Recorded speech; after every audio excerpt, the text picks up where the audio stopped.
Hi, welcome back to our channel. I'm Genevieve, I'm Gary. and this week we're going to be reviewing Black Adam. Oh, Black Adam. Oh, that sounds Yeah. like a fun one to review. Yeah, I went to Mhm. see it last week, and I wanted to see it on IMAX because I like IMAX, but unfortunately, this was not even shot in IMAX. They had it in IMAX, but it was an expanded. They blew it up to fit into an IMAX screen. So I'm like, I'll just go see it at a regular like ultra theater with the nice, you know, lounge chairs and everything. So I did not see it in IMAX because they said it wasn't worth the time, as from my research. Just because usually when you see an IMAX movie that's shot with IMAX cameras, you get like 40% more movie, actually, they say, than you do in a regular theater because it's like blown up. So, the smaller, in other words, the smaller theaters would have a reduced format of the actual IMAX, version of it. So IMAX is better, but in this case, it wasn't worth the time. So I didn't watch it that way. But that's my opinion. Other people might have seen it in IMAX and loved it. I don't know. Mhm. So your opinion? Okay, so I'm a huge Rock fan. I love every movie he's in.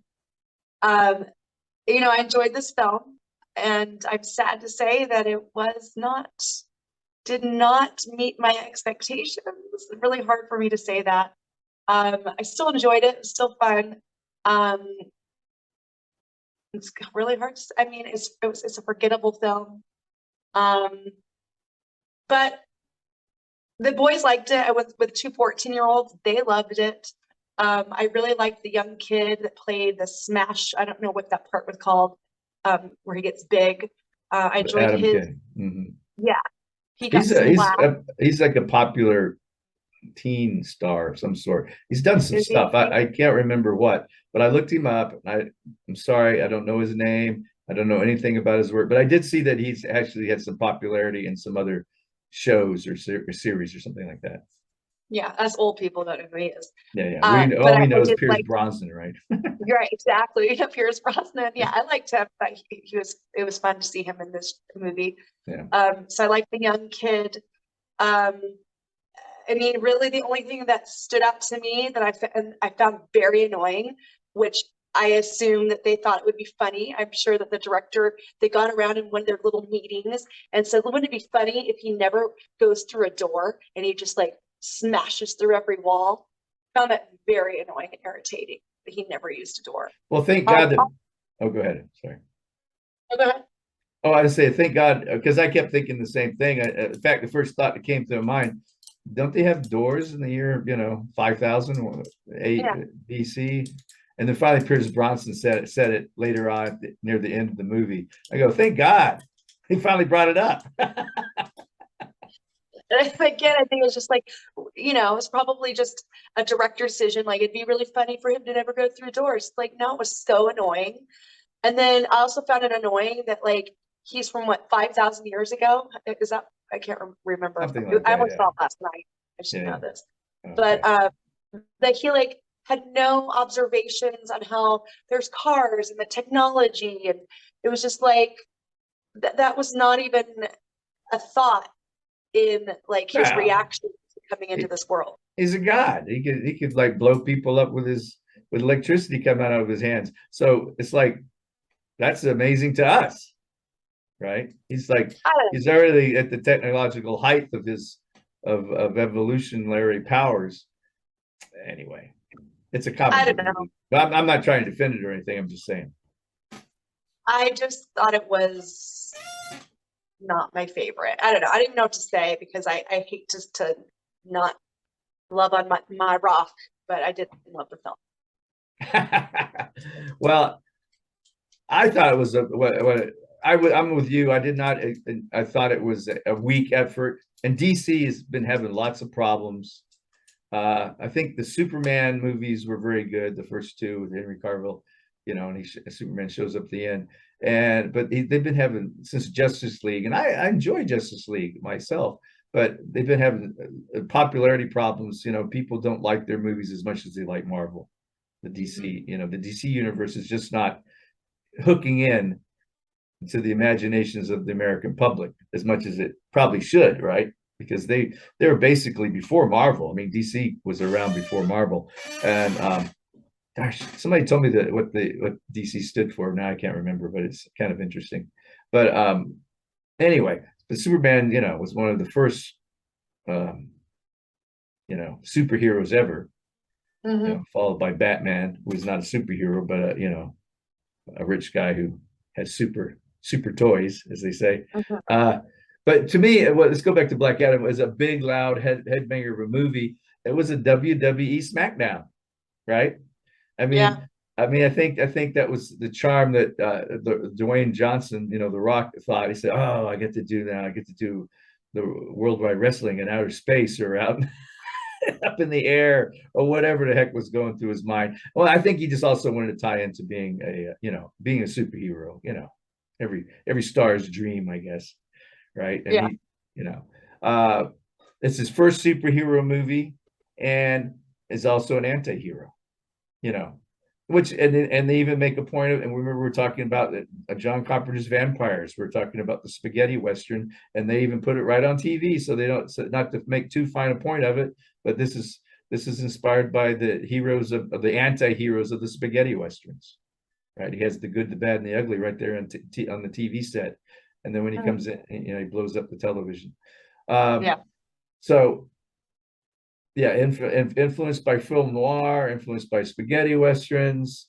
But then we have to get into the political interpretation, which just recently Alan Moore, who wrote The Watchmen, and it blew up the comic book world and the comic, or just the comic movie world, comic superhero world, by saying that the rise of all these comic movies, superhero movies, has a direct correlation to the rise of fascism.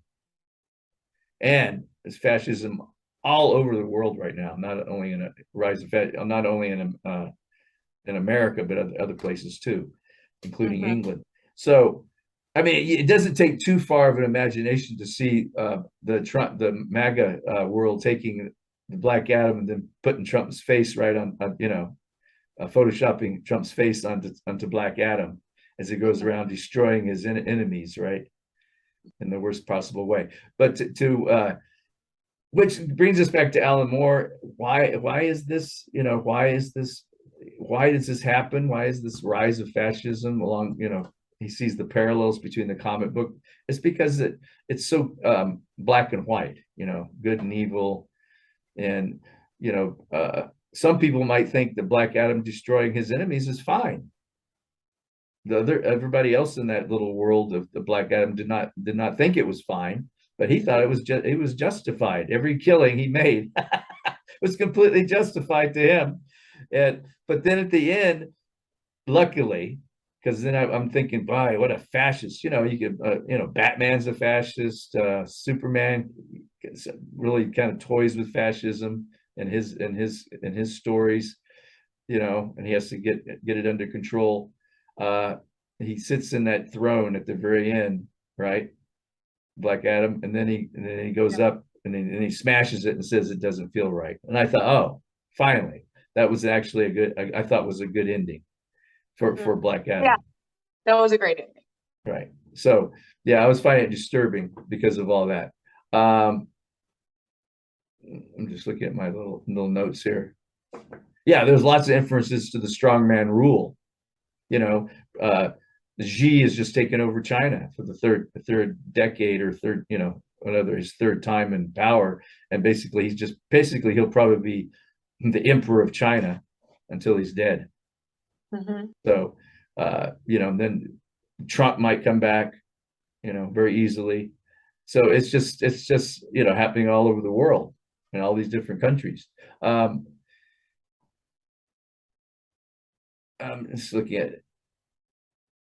Well, anyway, that's basically what I thought of it. But as far as an entertainment goes, I don't know. I'm still going with Marvel, because Marvel is, I think they're going to finally wear everybody out too, because there's so much of it. But I think that, Marvel still rules when it comes to comic book movie entertainment, right? Yeah. Who does Guardians of the I love Galaxy? DC. What's that? Who's Guardians of the Galaxy? Who does that? That's Marvel. Is that Marvel? Okay. Yeah, yeah. So I felt like they were trying to do that and it didn't work with Well, the music and it yeah, driving up in the van and that song was playing. It's like, come up with something more, like it just was like too derivative. done before. I don't know. I mean, like it wasn't creative. I feel like they were trying to copy, like Guardians of the Galaxy. Mm-hmm. Actually, Yeah, I thought about that too. And then you get the Justice Society, is that what they were yes, called? You know, yes, we so got the much out. Justice League, but that was of course DC also, and then Justice Society. Now I don't know historically because I am my comic book history is not that great. I used to read a lot of comic books as a child, but as of course I grew older, I kind of gave it up. But then with these comic book movies came back, and I found all the way back to Iron Man when that really started taking off. But I was going to see the Hulk before it became popular back in the when Marvel was really starting to try to get this going, and but my history is not that great, so I'm not sure who came up with these ideas first, DC or Marvel.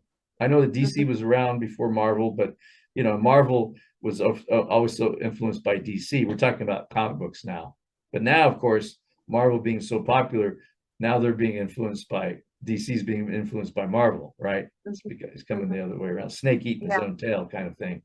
So, yeah, I understand. It was just not. They needed either a better script or a better director. It always comes down to that, right? Right. I don't. Thinking about the script, I don't know. The script was. It is what it is. It kind of a straightforward little story. Somebody said it was overplotted. I go, wow, overplotted. I didn't think it was much of a plot at all. Yeah. No, It was so overplotted. There was no plot other than no. then find the crown. It's like the MacGuffin, right? That's what Hitchcock called it. The thing that drives the story along. Let's find the crown, right? Or let's find who killed this person or whatever. So it's like, yeah, I didn't find it that overplotted. I don't know if that was what he trying to relate that to. That was a Rolling Stone interview. They gave it the kiss of death. They gave Black Adam the kiss of death. They hated it. They hated it. Rolling Stone did. I know. This is sad. I know. And there was, and here in Thailand at the big shopping center that I go see my movies at usually, it was covered in Black Adam stuff, everywhere. Black Adam T-shirts, Black Adam signs, Black Adam cups, just like in America, right? The same thing here. It's like the amount of money they put into the marketing is unbelievable. Probably more expensive than the movie itself. Right. I believe it. I mean, I still had a fun time. I'm still glad I went and saw it. But, there was a couple times I was like, oh, I wish I could fast forward through this part. Yeah, I won't be seeing that again for a while. So, now if I'd heard that, for some reason I made a mistake and it was IMAX they had shut it out or something like that, I would have maybe run over and saw it in IMAX then. But the odds of me seeing it again for quite a long time are probably, not great. Because I'm the type of person, if I really like a movie, I'll go out and see it again. Yeah. I'll watch it twice. Yeah, not this one. I'm not weird. I'm not a Titanic crazy, like 42 times and all that crazy stuff that some people did back in the day. But yeah, at least I go give it another viewing, right? See if I still enjoy it the second time. Sometimes I don't like it the second time. Other times I do, and I say, "Oh wow, I guess it's a good movie because I really enjoyed it the second time too." Right? So, but this one, I doubt it. I doubt I enjoyed it. I barely enjoyed it the first time. I found it. I hate to say it, and I love action. But I found it just. I don't know. Like you said, it's just, and lots of action, literally. Right.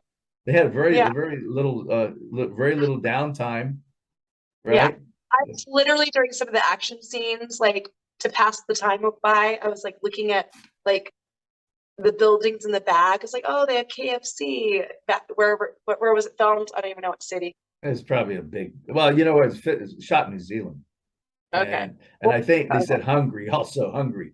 You know, it's a fictitious country, and that was Yeah. another problem I had. Thank you for bringing that up. Another problem I had with the movie is why are we stuck in this little teeny claustrophobic country Mhm. in the Middle East somewhere that no one gives evidently gives a damn about Yeah. in the world, and Right. why make it a more of a world changing events rather than just this Mhm. little country, right? It's That was the like problem. So. it almost was a kind of claustrophobic feel to it. Mhm.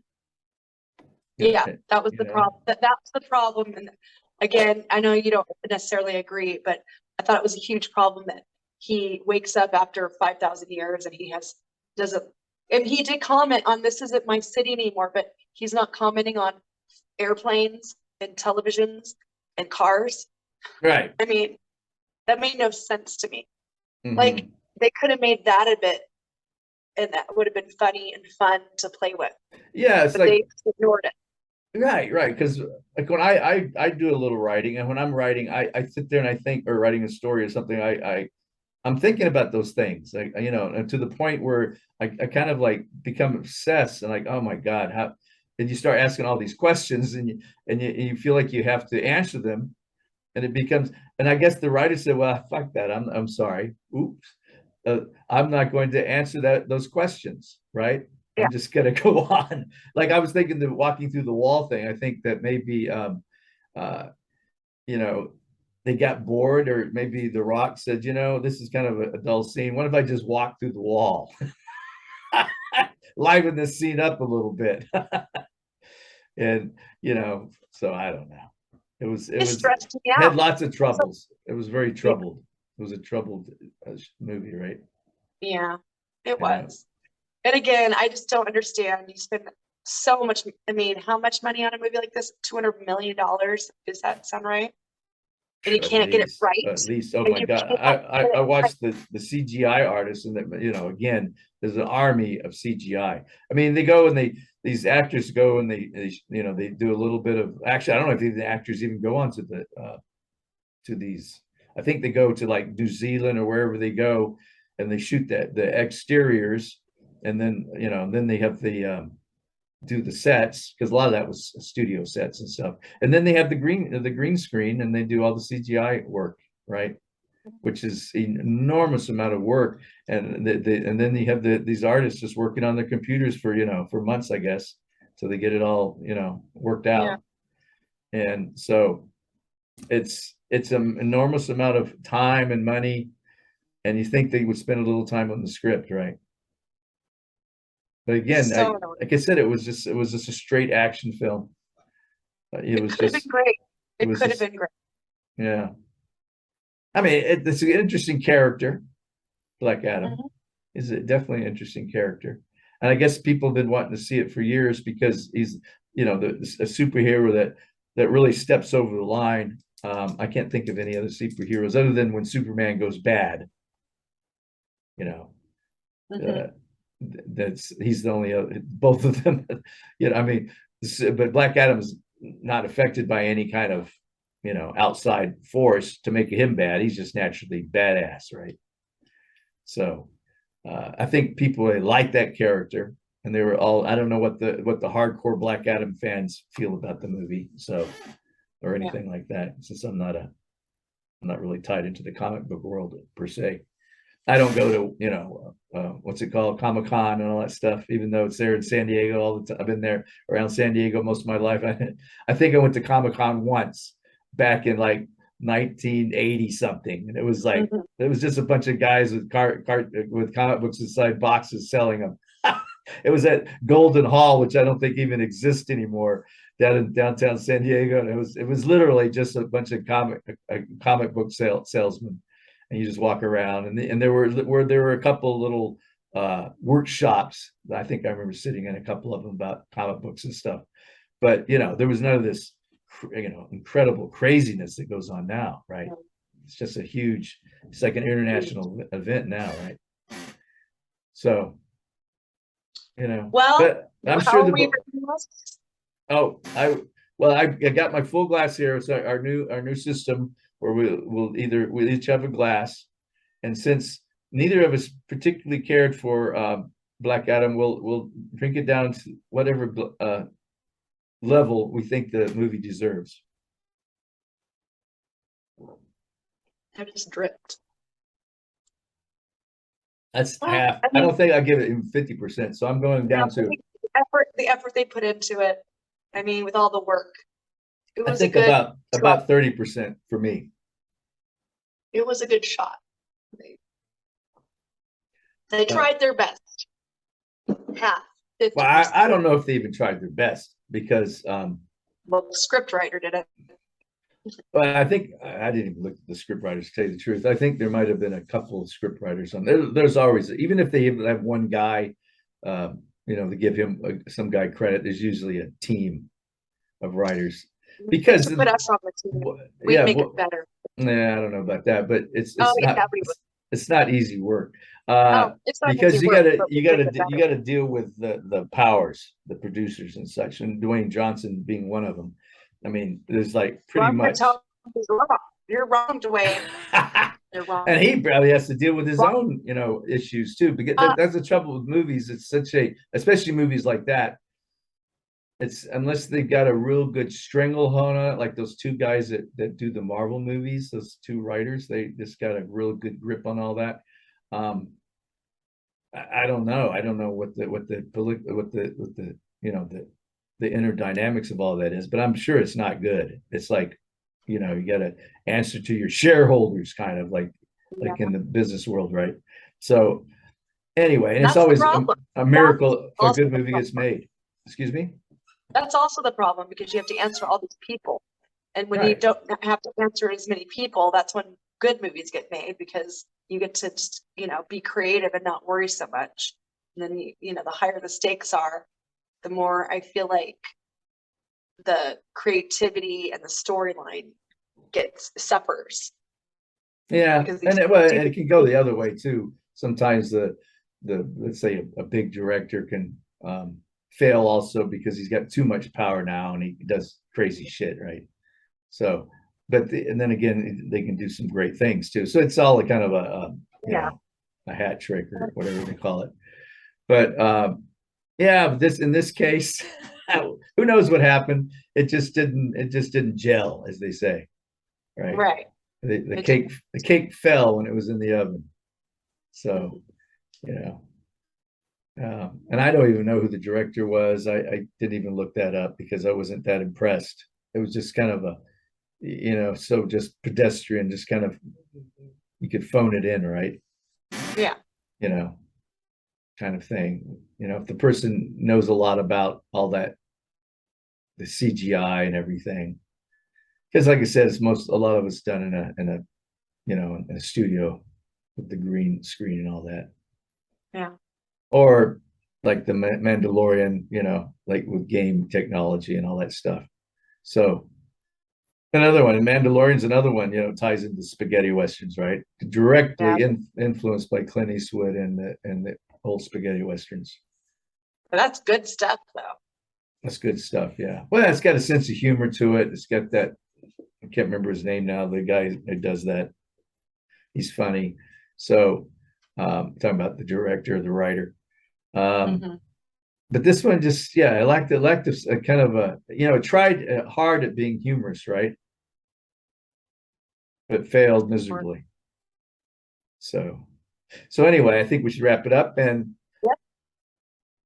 cheers to I think, well, you gave it a little bit more than that, more than half. Yeah, well, I guess I'll drink a little more. So about that full. And about that full of it. So that was our review of Black Adam. Thank you for watching our channel. I hope that you will just come across our channel somehow by accident, and if you liked what just what we talked about, just subscribe and like. Thank you so much. Good night.